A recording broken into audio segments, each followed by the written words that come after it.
Boa noite, obrigado pela sua simpatia e audiência. Num mundo marcado por muitas incertezas geopolíticas, vamos falar das relações internacionais do Estado de Angola. Hoje convidamos o Dr. Fernando Ribeiro, professor de Relações Internacionais. Muito boa noite, é sempre um prazer tê-lo aqui hoje, cara a cara. Boa noite, obrigado, Amilcar. Eu que agradeço o convite. Professor, como disse, estamos num mundo marcado por muitas incertezas, com conflitos regionais e também o grande conflito na Europa do Leste. Que desafios é que se impõem nesta altura ao Estado de Angola? Bom, é verdade, tudo o que disse são factos, né? Fáceis de se constatar, Amilcar. O que é facto é que Angola tem imensos desafios. Podemos começar pelos desafios regionais. Angola preside a Conferência Internacional para a Região dos Grandes Lagos, preside desde ontem a Comunidade de Desenvolvimento da África Austral, portanto a SADC, e por via destas duas organizações tem responsabilidades acrescidas, onde é membro de pleno direito e onde tem de marcar a agenda destas organizações. Quer na região austral, mas sobretudo na região dos Grandes Lagos, marcadas neste momento por alguma conflitualidade, alguma dessa conflitualidade já antiga e recorrente, e, portanto, Angola e o seu presidente, que tem liderado processos, hoje também campeão da paz pela União Africana, tem liderado esses processos, no fundo, para procurar encontrar caminhos que levem a consensos entre as partes beligerantes e que tragam estabilidade na região. Do ponto de vista universal, Angola é membro de pleno direito das Nações Unidas e, como membro de pleno direito, tem participado ativamente nas diferentes Assembleias Gerais e reuniões dos diferentes órgãos da organização. E aí também tem marcado a agenda. Nas Nações Unidas tem falado imenso sobre a necessidade de reforma do Conselho de Segurança, de reforma da organização, nos diferentes discursos, nos diferentes fóruns internacionais onde tem participado. Nós ouvimos o Presidente sempre a reforçar a ideia de que hoje o mundo é completamente diferente do que era na data de fundação das Nações Unidas e, portanto, uma organização com 193 Estados, mas apenas 15 membros do Conselho de Segurança, sendo que 5 apenas são permanentes, não reflete hoje a realidade mundial. E, portanto, há a necessidade de se fazer uma reforma esta que passa também pela alteração ou aumento, se preferir, da composição do Conselho de Segurança, onde a África deve se sentir representada. Neste momento, é um continente que não tem nenhum representante como membro permanente do Conselho de Segurança. Depois, o Presidente também tem falado muito sobre este conflito que irrompeu a Europa, não é? Infelizmente, a Europa, que durante muitos anos, a seguir a Segunda Guerra Mundial, teve estabilidade, teve paz, foi agora, nos últimos tempos... Mas teve o conflito nos Balcãs? Sim, também é verdade, sim, teve sim. Mas este, pela dimensão e pelo tempo que já dura, e, enfim, por envolver uma potência como é a Rússia, acaba por ter uma magnitude maior, porque afeta a todos, inclusive ao continente africano, que acaba por ter mais dificuldades em relação à insegurança alimentar, em relação ao acesso a determinados produtos vitais, mais dificuldades no comércio internacional, que se torna cada vez mais fechado, mais complicado, torna os produtos mais caros, enfim. Há uma série de... As cadeias de logísticas, as cadeias de transporte, todas elas foram muito afetadas por este conflito, e isto acaba por tornar o conflito entre a Rússia e a Ucrânia com uma dimensão muito, muito maior. E aqui também Angola e o seu presidente têm marcado de forma vincada a agenda, dizendo que é preciso encontrar soluções pela via diplomática para resolver o conflito que afeta todo mundo. De qualquer modo, professor, as circunstâncias em que o Presidente João Lourenço assume a presidência rotativa da SADC, digamos, para além de desafiante, expectante, é complexa, porque nós temos aqui na região vários países que vivem momentos menos bons do ponto de vista político ou militar. Estou a falar do caso da RDC, Moçambique e o diálogo que existe neste momento no Reino Eswatini. Acha que o Presidente vai conseguir, digamos, gerir também todos esses problemas dentro da nossa região, sabendo nós que haverá eleições no Zimbábue, eleições autárquicas em Moçambique em outubro e eleições no final deste ano na RDC? Sim, não é um contexto fácil. Mas o próprio presidente da República Democrática do Congo, que deixou a presidência para Angola, falou no seu discurso, não é? Que os desafios continuam prementes, e que a presença de Angola será desafiante nessa perspectiva. É claro que, se olharmos para aquilo que foi o discurso de aceitação do presidente João Lourenço, colocou enfoque muito em questões económicas e comerciais, mas não pode descurar as questões da boa governação, da democracia e da construção dos verdadeiros ou dos consolidados Estados democráticos e de direito que se pretende no continente e na nossa região. Mas, na sua opinião, acha que o poder militar e político da RDC, no caso do presidente Tshisekedi, deve salvaguardar todos os interesses, ouvindo inclusivamente o M23? Ele ontem acusou o M23 de ser um grupo terrorista, portanto, não é a primeira vez que o diz, sim, e com o apoio do Ruanda. Isto, portanto, contraria um bocadinho aquilo que pensa o presidente Lourenço, quer, digamos, uma inclusão do M23 em todo este processo negocial. Este processo é intrincado, como o presidente ontem acabou por falar no seu discurso. Não é um processo fácil, Amilcar. Há a convicção por parte da República Democrática do Congo que estes grupos rebeldes são apoiados logística e financeiramente pelo Ruanda. O Ruanda, do ponto de vista daquilo que é formal, diz que não dá nenhum apoio a estes grupos. O que é verdade é que eles têm armamento, que eles conseguem se deslocar de umas zonas para outras e conseguem invadir o território da República Democrática do Congo. E, portanto, não se consegue chegar aqui a um meio termo. Agora que nos próximos tempos haverá eleições, todas estas questões acabam sempre por vir à tona. E a questão da segurança, no fundo, em África, acaba por marcar muito os processos eleitorais. O que se pretende, e é aquilo que Angola tem defendido, ainda recentemente houve uma cimeira quadripartida aqui em Luanda, com diferentes organizações regionais, inclusive a própria SADC, sob a liderança, sob a égide da União Africana. O que se pretende é uniformizar as diferentes iniciativas de paz para a região no leste do Congo e obrigar, enfim, influenciar as partes a sentarem-se à mesa e encontrarem esse consenso. O que os rebeldes dizem é que, enfim, precisam também de viver com alguma dignidade e que os seus territórios foram ocupados pelo exército congolês e foi-lhes retirado a possibilidade de explorarem e de viverem com alguma dignidade. Não é fácil resolver questões desta natureza, ainda para mais quando depois se envolvem questões étnicas a miúde, não é? E, portanto, é também desafiante a presidência da Angola na SADC, nessa perspectiva, augurando que se consiga levar estabilidade, se levar paz, levar desenvolvimento para estas regiões, porque é mais do que óbvio que não existe desenvolvimento sem segurança, nem segurança sem desenvolvimento. Portanto, há no fundo, Amilcar, uma relação dicotómica entre estas duas variáveis e que no continente africano nós notamos muito isto, não é? A paz, a estabilidade, a segurança é colocada de parte e depois o desenvolvimento sempre fica muito mais para trás e muito mais difícil de alcançar. Portanto, são dois processos complexos. O outro é Moçambique, onde há uma luta no norte contra o terrorismo e o Presidente da República também está engajado, uma vez temos uma missão de paz em Moçambique. Sim, mas aí ligeiramente melhor, porque lá está esta missão de paz da SADC, da SAMIM, acabou por ter resultados, digamos, animadores. Não são totalmente positivos, porque ainda existem focos, mas reduziu substancialmente os movimentos terroristas naquela região. Agora, é evidente que o Moçambique também precisa de apoio, depois também foi afetada pelos ciclones, enfim, as catástrofes. É um país que precisa do apoio da comunidade internacional. Era uma zona essencialmente turística, Cabo Delgado, e, portanto, a sua reconstrução, voltar a dar vida... Com um capital de riqueza que, neste momento, preocupa, portanto, os financiadores, no caso concreto da exploração de gás. Exatamente, que investiram imenso dinheiro e agora aguardam, obviamente, o retorno do dinheiro investido.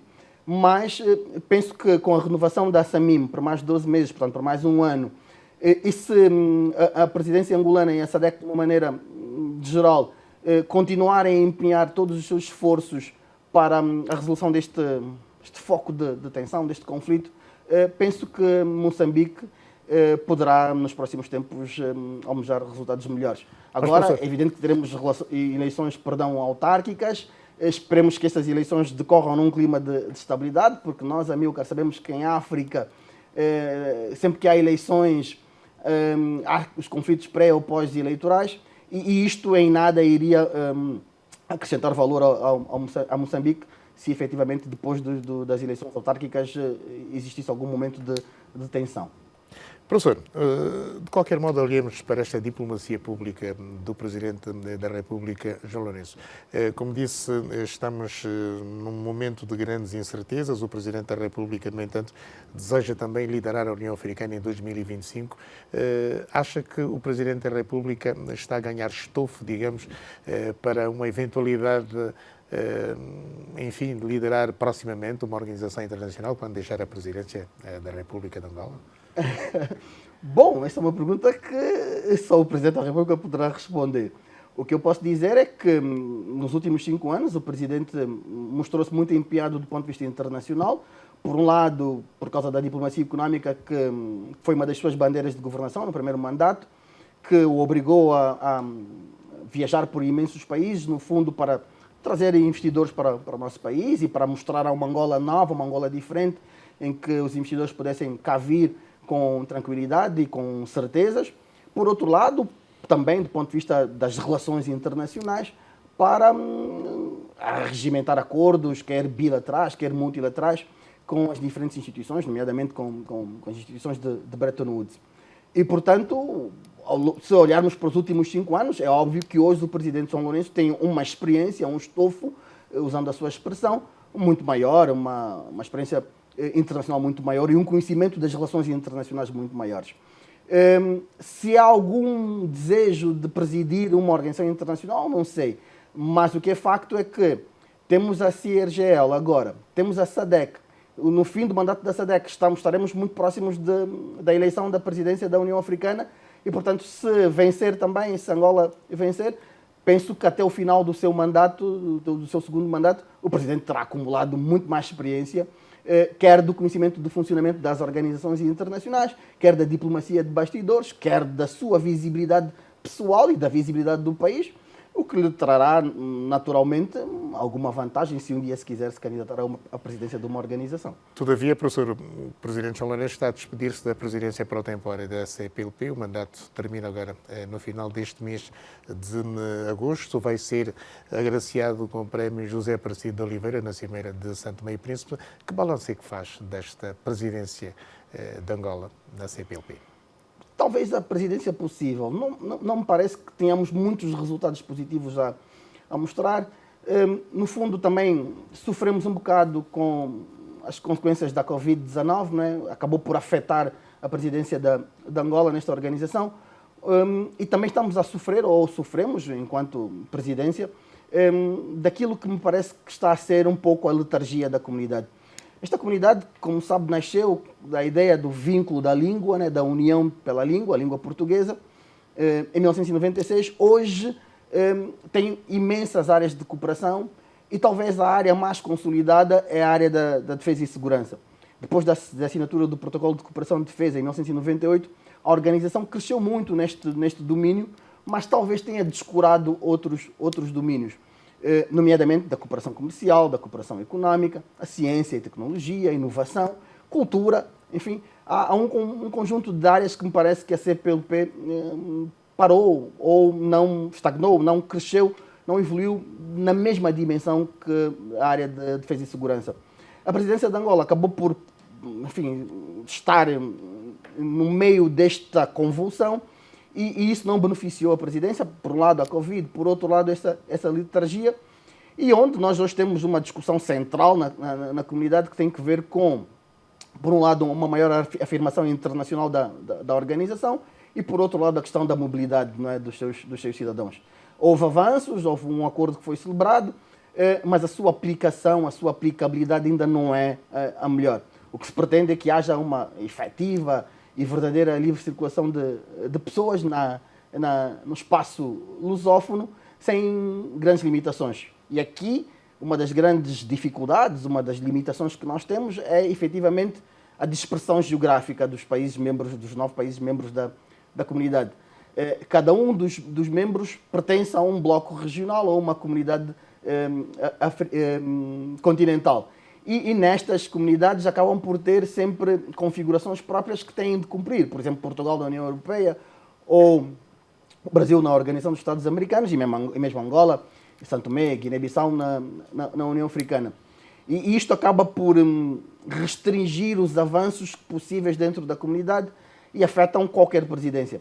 Agora vamos passar a presidência para São Tomé, vamos augurar que consiga pegar no leme e, como já estamos muito melhores a seguir aquilo que foi a pandemia da Covid-19, auguramos que a comunidade volte a ter aquele dinamismo que teve alguns anos atrás e que permitiu firmar alguns acordos e ter alguns avanços. Mas, o regresso de Lula à frente do Estado brasileiro facilita? Pode ser um ponto a favor, deve ser um ponto positivo, porque nós, se olharmos para aquilo que foi a presidência de Jair Bolsonaro, houve um claro afastamento do Brasil do ponto de vista daquilo que é a sua ação nas diferentes organizações a que pertence, nomeadamente a CPLP foi uma das que mais ressentiu. O presidente Lula é uma pessoa muito mais aberta, muito mais voltada para a comunidade internacional e prova disso é que a seguir à reunião dos BRICS virá a Angola e depois irá também a Cimeira de Chefes de Estado e de Governo da CPLP em São Tomé, mostrando, não é, esta abertura do Brasil novamente aos seus parceiros tradicionais, e Angola é um dos parceiros tradicionais. Aliás, o Brasil foi o primeiro país que reconheceu a independência de Angola e só por aí mostra a importância que dá a Angola. Professor, continuando a falar do peso, da importância, da influência que o presidente João Lourenço procura, digamos, ter para a resolução de vários conflitos no continente e fundamentalmente na zona de influência de Angola, olhemos um pouco para a situação político-militar na República Centro-Africana. Vemos que começa a haver uma perda de terreno, entre aspas, do Estado angolano face aos interesses estratégicos de várias potências, a começar pela Rússia. Temos o grupo de mercenários Wagner cada vez mais envolvido, digamos, neste processo. Como é que olha para este processo na República Centro-Africana, agora que houve um referendo, digamos assim, para a alteração da Constituição na RCA?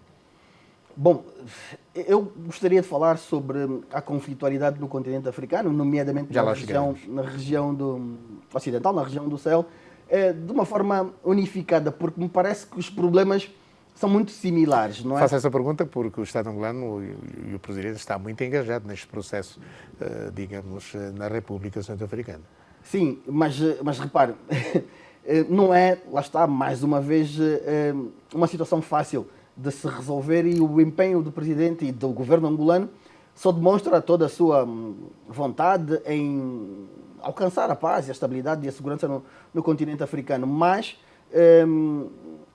a República Centro-Africana sempre foi um país com imensos focos de conflitualidade.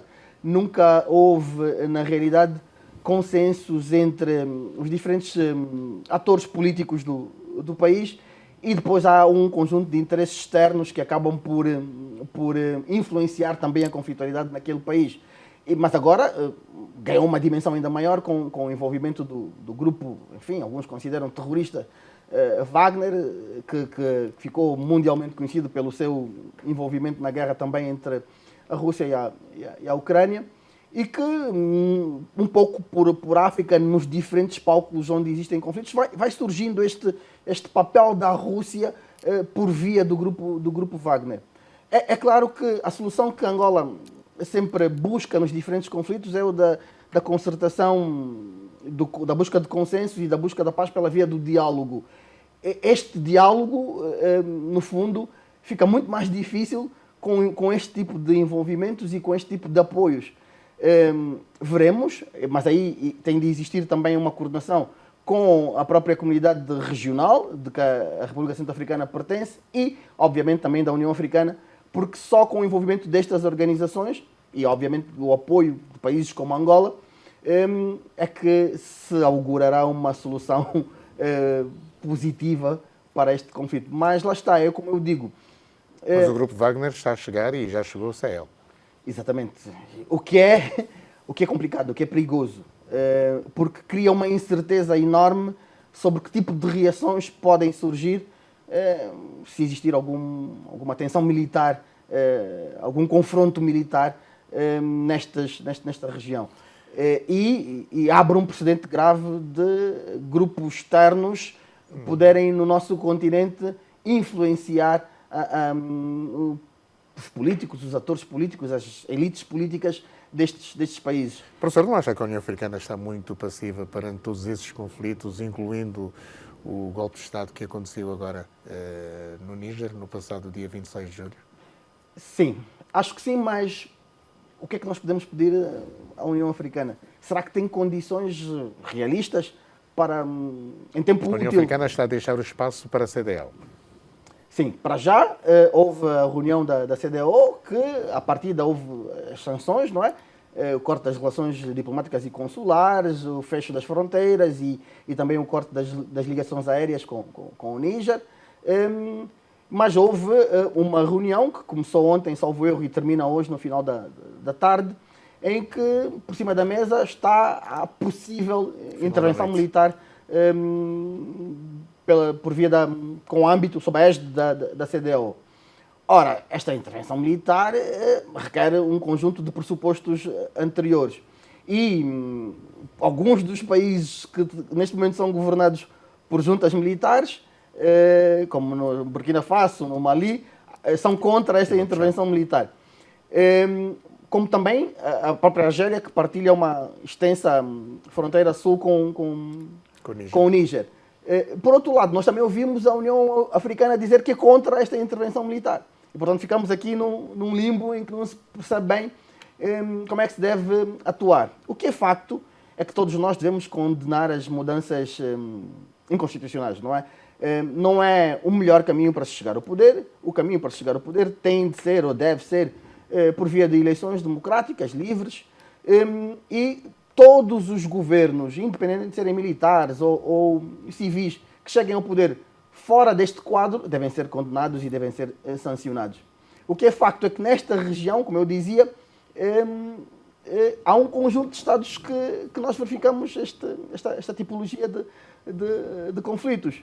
E o denominador comum nestes países é a miséria, a pobreza, a má governação, a falta de democracia.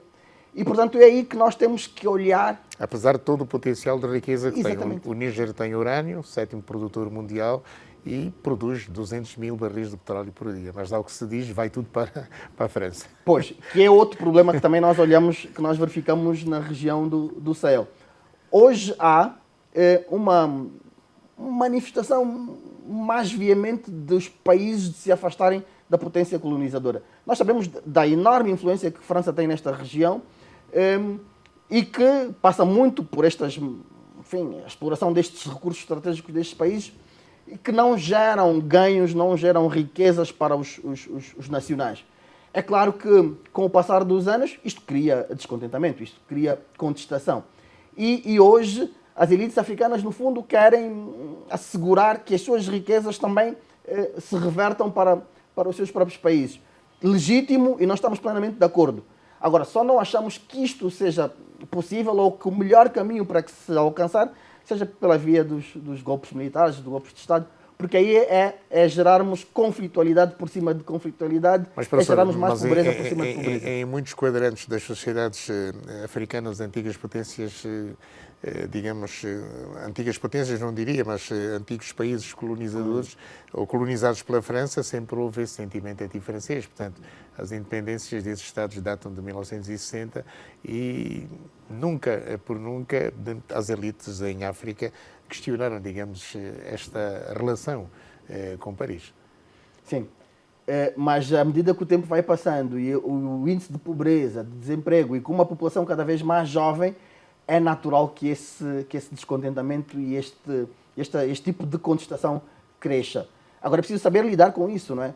E só se consegue lidar pela via pacífica, pela via do diálogo, pela renegociação ou negociação de acordos com França, por exemplo, que permitam agregar valor para os países que foram colonizados pelo país francês, pela França, e não, enfim, questionando, retirando do poder os políticos e achando que os militares é que vão governar e melhor governar estes países. Portanto, não me parece que esse seja o melhor caminho. Temos de ser mais inteligentes, embora concorde com a ideia de que os africanos têm de se apoderar das suas riquezas e têm de dispor das suas riquezas e elas têm de gerar valor acrescentado para as suas populações. plenamente de acordo, mas isso deve ser feito com base no diálogo, com base na paz, com base na negociação, para que, no fundo, existam parcerias, porque ninguém vive fechado, não é? Não é possível que estes países vivam fechados. Agora, imagine as sanções no Níger. Já o Níger veio contestar as mesmas e dizer que elas são excessivas. Isolar o Níger não vai agregar valor para aquela população. O país não vai crescer, não se vai desenvolver isolado. Portanto, nós temos que perceber que nós vivemos numa aldeia global, que temos de estar abertos a parcerias, a acordos, mas que estes acordos sejam, no fundo, numa lógica de win-win. Ganham as duas partes e que isto promova desenvolvimento, crescimento, prosperidade para as populações destes países. Pois bem, estamos hoje cara a cara com o professor Fernando Ribeiro, professor de Relações Internacionais. Estamos a falar da geopolítica mundial. Não sai daí, é um curtíssimo intervalo. Já voltamos.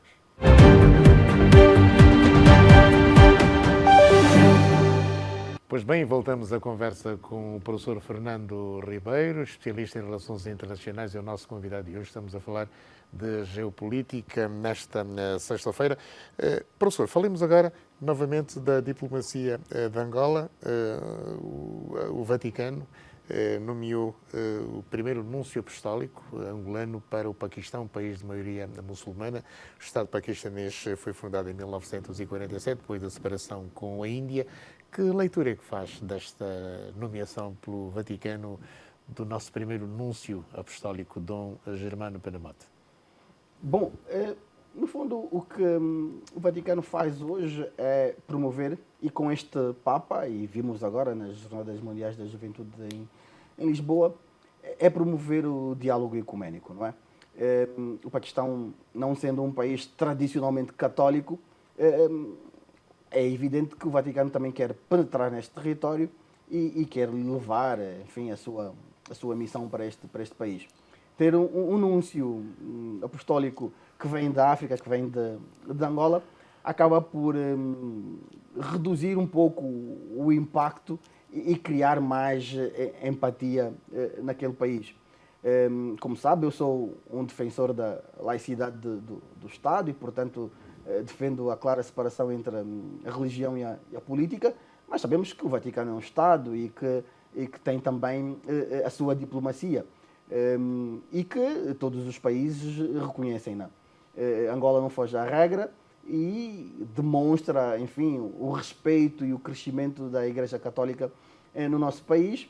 E, enfim, o que nós desejamos é que o Núncio tenha sucesso na sua missão e que promova efetivamente o diálogo. Não vai ser fácil. O diálogo entre as diferentes religiões, num país, enfim, tradicionalmente difícil e com, enfim, também imensas dificuldades do ponto de vista económico e social, mas que, enfim, a sua nomeação é no fundo para quebrar essa lógica e procurar levar também aquilo que são os objetivos da Igreja Católica naquele território. Estamos a falar de um país que tem uma tensão, digamos, com a Índia desde que os dois espaços geográficos se separaram e duas potências nucleares com um grau de conflitualidade, digamos, com muito pouco no mundo.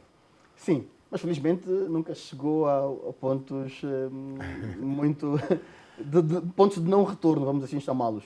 Tem sabido nessa perspectiva conviver, apesar das enormes diferenças. São dois países enormes, com populações enormes, mas com esta conflitualidade latente. E o papel das igrejas, no fundo, é de amenizar os espíritos, não é? E de promover a paz e a concórdia entre as diferentes pessoas. E, portanto, não será uma missão fácil para o nosso núncio, mas sendo a primeira, devemos destacá-la, desejar sucessos e esperar que outros sejam também nomeados nesta lógica de algum rompimento com aquilo que é tradicional, de algum conservadorismo que existe na Igreja Católica que o Papa tem vindo a fazer nos últimos anos. Portanto, é um Papa muito mais liberal e que tem promovido discussões muito francas e abertas sobre os mais diferentes temas dentro da Igreja. E, portanto, penso que é neste espírito que o Núncio também se fará presente no Paquistão. Professor, finalmente temos representações diplomáticas na Austrália, Timor-Leste e particularmente na Indonésia, onde nasceu o movimento do não alinhamento em 1955. É significativo também? muito significativo. Aliás, são 3 países que nós, se olharmos para os últimos anos, temos alguma dificuldade em compreender como é que nós não tínhamos representações diplomáticas e consulares nestes territórios. A Timor-Leste, que no início da década do século XXI aderiu à comunidade dos países de língua portuguesa como membro de pleno direito, tornando-se no oitavo membro na altura, e um país com o qual nós temos uma relação próxima. O único país que nós não tínhamos representação diplomática pertencente à CPLP. Portanto, não fazia sentido nenhum nós não termos, enfim, uma embaixada, uma representação neste território, no fundo para, enfim, reforçar os laços de cooperação, quer de concertação político-diplomática, e firmar acordos, enfim, que sejam mutuamente vantajosos para os dois Estados. A Austrália, pela dimensão que tem, não é? A 12ª economia mundial, um país desenvolvido, para um país como o nosso, que tem necessidade de atrair investidores e que procura know-how, que procura tecnologia, portanto, não faz muito sentido não ter uma representação diplomática permanente naquele país que ajude a promover a imagem de Angola naquele território e, concomitantemente, a atrair investidores para o nosso país. Já, por último, a Indonésia é um país que, pronto, está numa zona que não é uma zona muito, enfim, muito de fácil percepção para o nosso país. Nunca foi uma zona de interesse, mas que, com o crescimento dos países asiáticos e com a ideia de contrabalançar esse poderio que a China, do ponto de vista comercial, tem no continente africano, penso que faz todo sentido termos também uma representação diplomática na Indonésia. De qualquer modo, deixamos um tigre asiático, a Singapura. Sim, que também é mais ou menos na mesma lógica, não é? Mas nós também compreendemos qual é o momento que nós vivemos hoje, quer do ponto de vista económico, quer do ponto de vista financeiro, e isso acaba por limitar toda a nossa perspectiva. Mas eu acho que nós voltaremos mais cedo ou mais tarde a Singapura. A lógica da Singapura, numa primeira imagem, era muito ligada às questões da indústria petrolífera, porque era um mercado em que se transacionava muito o petróleo e era preciso penetrar naquele mercado para levar o nosso produto, o nosso principal produto de exportação, e consolidar o mercado. Talvez por isso hoje, já com alguma consolidação deste mercado, não sentimos tanta necessidade de lá estar. Mas eu penso que mais cedo ou mais tarde voltaremos, porque Angola tem de estar nos principais areópagos internacionais, mostrando aquilo que é o seu país, mostrando a imagem de um país em paz, que quer crescer, que quer se desenvolver, que tem estabilidade, felizmente, e que precisa, como pão para a boca, de investidores que venham com know-how, com tecnologia e com dinheiro para alavancar a nossa economia. Professor, falemos agora dos BRICS, porque Angola relaciona-se com a África do Sul e com o Brasil. A África do Sul, membro da SADC, o Brasil na CPLP. Vamos ter uma cimeira, digamos, amputada, porque o presidente Vladimir Putin não vai estar presente em Joanesburgo. Pois, eu há bocado falei da CPLP e da questão da dispersão geográfica. Essa dispersão geográfica é simultaneamente um aspecto positivo e um aspecto negativo, não é? E aqui nós olhamos para o aspecto positivo. O facto de nós termos países pertencentes a diferentes blocos depois acaba por nos trazer vantagens, porque conseguimos conciliar sinergias, se me permite a expressão. E, portanto, nós temos quer o Brasil, que é um país enorme da América do Sul, quer a África do Sul, que é uma potência no continente africano, que pela via da CPLP e pela via da SADC, acabam por ter uma relação muito próxima com Angola. E são países pertencentes ao bloco, diremos países diretores do bloco. Um bloco que, enfim, neste momento enfrenta algumas dificuldades por causa do envolvimento da Rússia na guerra com a Ucrânia, a Rússia que está sob sanções do Ocidente. Estas sanções acabam por afetar um pouco o funcionamento do bloco. E hoje, no fundo, o que se espera da cimeira, da conferência, da reunião da próxima semana, é, enfim, esta discussão em torno de se a organização deve abrir-se mais com a admissão de novos membros, Fala-se da Argentina, da Arábia Saudita. São 70 os candidatos. Dos Emirados Árabes Unidos. Portanto, há muitos candidatos, mas eles não querem perder aquilo que é a gênese, aquilo que é, enfim, aquilo que foi o pensamento criador do bloco. Mas, curiosamente, a China e a Rússia são a favor da admissão de novos países.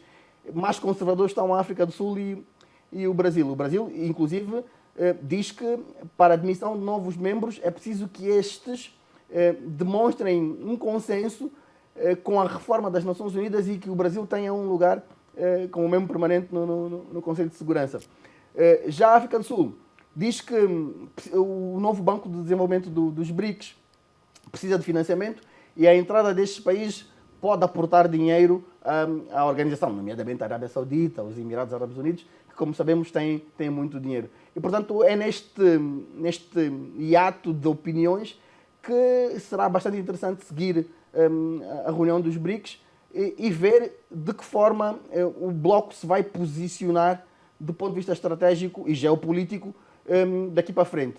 O que se percebe é a China hoje quer disputar, já está a disputar o mercado africano com o Ocidente. Há essa questão, que falamos há bocado, dessa manifestação inequívoca das elites africanas de quererem se afastar de França e das potências colonizadoras, o que acaba por afetar um pouco o Ocidente. E é óbvio que os BRICS querem aproveitar esta lacuna, nomeadamente a China, para penetrar ainda mais no espaço africano e ganhar o mercado. O mercado africano hoje, Amilcar, é um mercado extremamente apetecível. E fundamentalmente por 3 razões. Primeiro, é um mercado jovem e com população a crescer. Segundo, é um mercado pouco industrializado. Logo, estes países necessitam de produtos. Terceiro, tem uma margem de crescimento do ponto de vista económico e comercial enorme. E, portanto, as principais potências mundiais olham, nomeadamente a China e os Estados Unidos, olham para o mercado africano como um mercado do futuro. E depois é entre os diferentes países, entre os diferentes continentes, um mercado, felizmente, ainda menos afetado pelas alterações climáticas, que é um assunto que hoje marca também a agenda das relações internacionais. Professor, nós estamos a falar de um grupo de peso, os BRICS, que tem a Rússia, China, a Índia, a Brasil e a África do Sul, todos esses países hoje com negócios bilionários com Angola. E que representam, em conjunto, cerca de pouco mais de 20% do PIB do mundo, não é?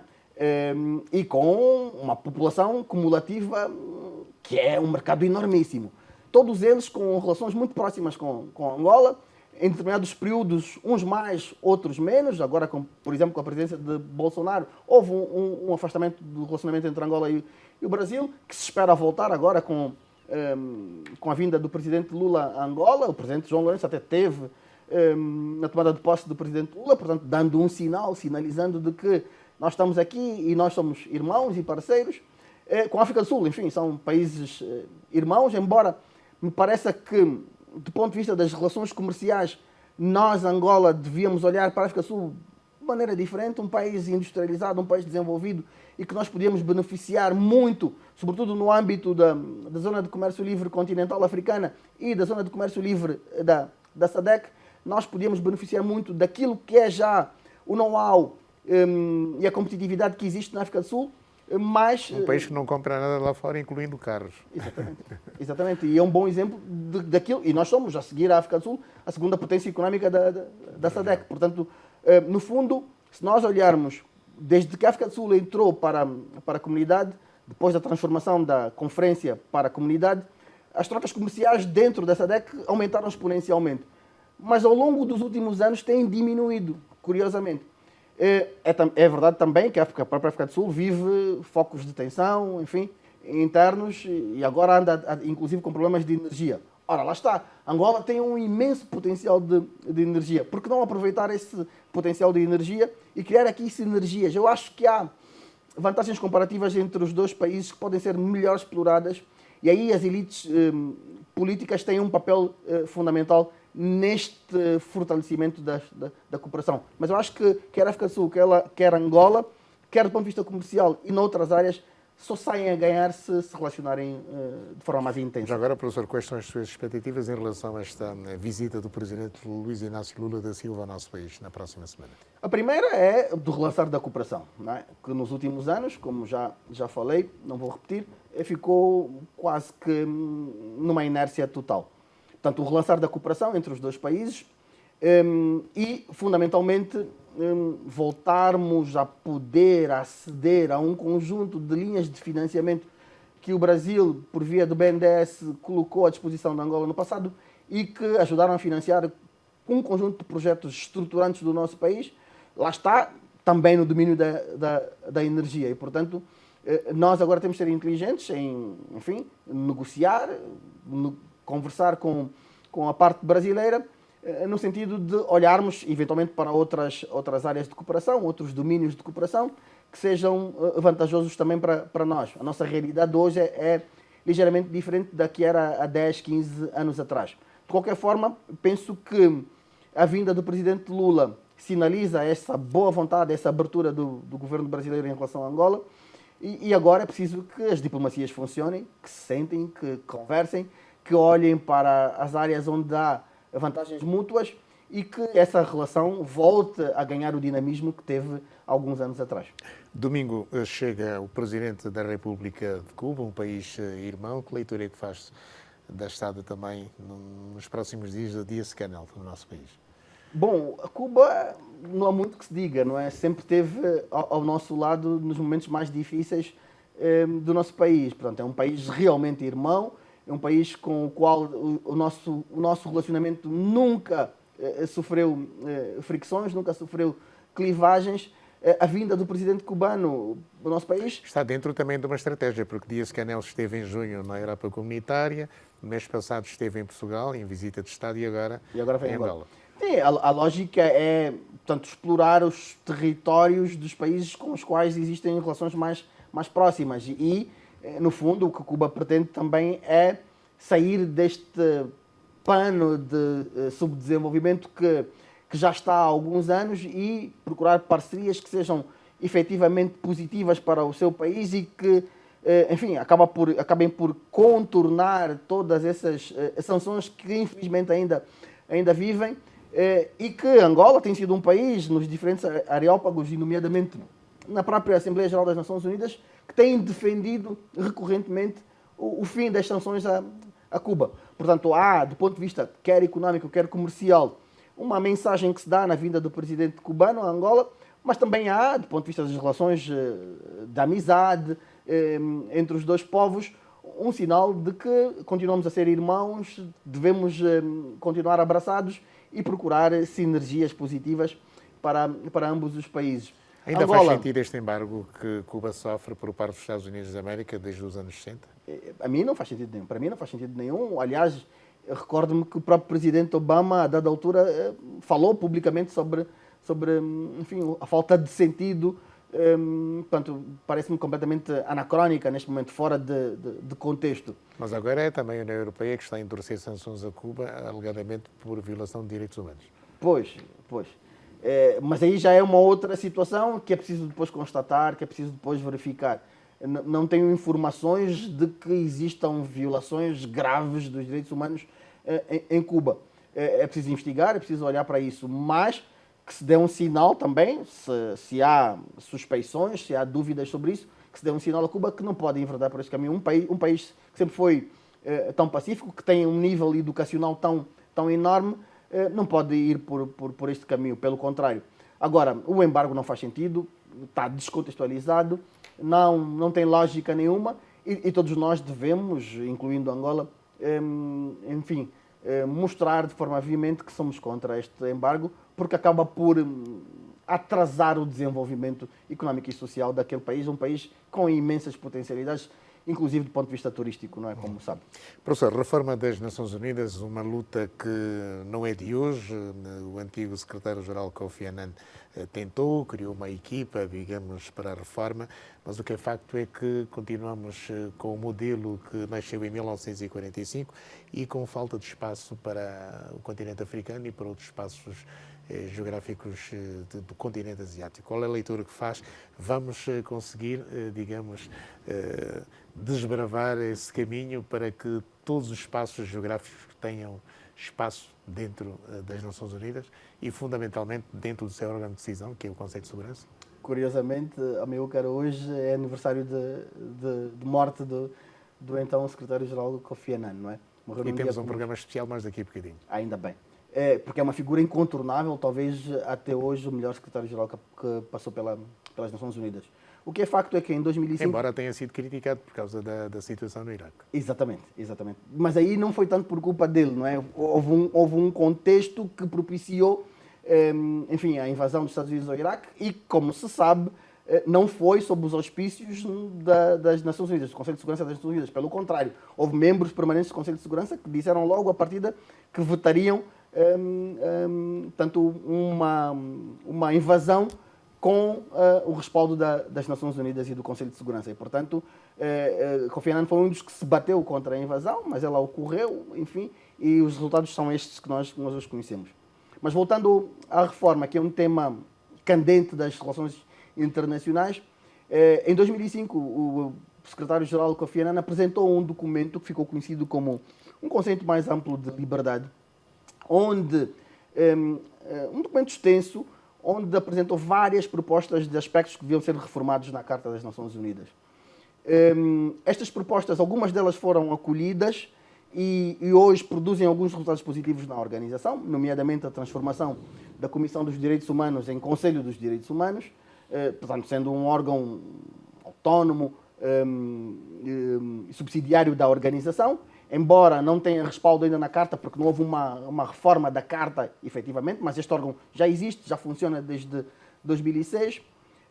Houve algumas reformas no âmbito do funcionamento do Secretariado das Nações Unidas, portanto, o órgão executivo da organização. Houve a criação de novas direções muito específicas que melhoraram, do ponto de vista operacional, o funcionamento da organização. Mas depois, em 2, 3 aspectos muito centrais e muito importantes, não houve consenso nas reformas. Uma delas foi a proposta da substituição do princípio da igualdade de voto na Assembleia Geral por uma multiplicidade de votos. No fundo, Amilcar, é o que acontece nas instituições de Bretton Woods. Hoje, nas instituições de Bretton Woods, quem mais paga, mais votos tem.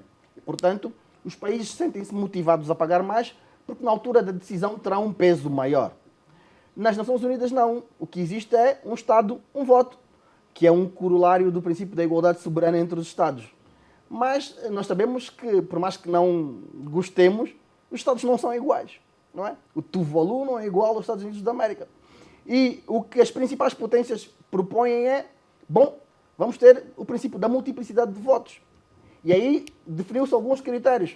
A dimensão geográfica, a dimensão populacional, o PIB do país e o valor da sua cota.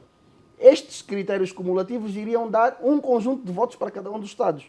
E, provavelmente, os países estariam mais tentados a colocar mais dinheiro na organização, que tem sido um dos principais entraves da ONU, como sabe, para dar a resposta aos principais problemas que tem enfrentado.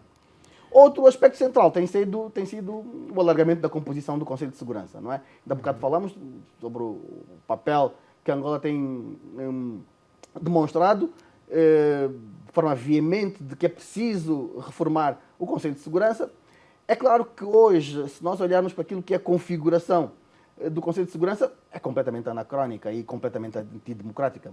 No continente africano, professor, nós vemos que há 5 nações que se consideram Estados diretores que querem uma entrada direta no Conselho de Segurança. Sim, isto é outra discussão, não é? Que vem do consenso de Elzuini, que foi uma reunião que se fez na Suazilândia, mesmo em 2005, logo a seguir essa Assembleia Geral, e que se definiu um conjunto de critérios para definir, e eventualmente, os 2 candidatos africanos entre os 53 na altura, hoje somos 55 Estados africanos, que deviam ser os candidatos africanos. E não houve consenso também entre nós. Como não há consenso em nenhuma região. Isto é outra questão, porque é isto que, no fundo, acaba por emperrar a reforma do Conselho de Segurança. Por um lado, é o artigo 108 da Carta. O artigo 108 da Carta define que qualquer emenda à Carta das Nações Unidas exige 2/3 dos votos dos Estados-membros, mas incluindo os votos dos 5 membros permanentes do Conselho de Segurança. Ou seja, neste momento somos 193 Estados nas Nações Unidas. Se 192 estiverem de acordo e um membro permanente não estiver de acordo, não há reforma das Nações Unidas, não há reforma da Carta. Portanto, este artigo 108... primeira economia da Europa, a Alemanha, temos o Japão, que é mais ou menos terceira consensual. economia, temos a Índia, temos o Brasil e até a África do Sul. Pois, mas quando se foi discutir, há vários grupos. Há o G2, o G4, há o grupo do Paquistão, Itália, enfim. Há vários grupos que foram criados à volta desta ideia de se criar consensos nas diferentes regiões dos países que devem liderar esse processo. Mas em nenhum deles, efetivamente se indicou, os países que devem seguir como membros permanentes. E depois há um outro problema que ainda é pior, Amilcar. É que os atuais países permanentes do Conselho de Segurança, que concordam com o alargamento da composição do Conselho, concordam na condição de que os novos membros permanentes que entrem não tenham direito a veto. Portanto, sim, vamos alargar a composição, sim, vamos ter mais membros permanentes. Mas estes novos, em momento algum, terão o veto. O veto será apenas para os atuais 5 membros permanentes. Ora, os que querem entrar com todas as prerrogativas, incluindo o direito de veto. E aqui há uma divergência, uma clivagem que é, na minha perspectiva, insanável, que só pode ser resolvida ou com a constituição de uma nova organização ou com o consenso destes 5 países que me parecem que, do ponto de vista geopolítico, geoestratégico e daquilo que são os seus interesses, cada um deles divergem e nunca terão consenso, ou pelo menos não terão consenso tão cedo. Professor, obrigado por esta aula de Relações Internacionais. Obrigado, eu que agradeço o convite. Foi o Cara a Cara com o professor Fernando Ribeiro, especialista em Relações Internacionais. Falamos de geopolítica. Boa noite. Acredito eu que tenha correspondido à sua expectativa. Foi um prazer.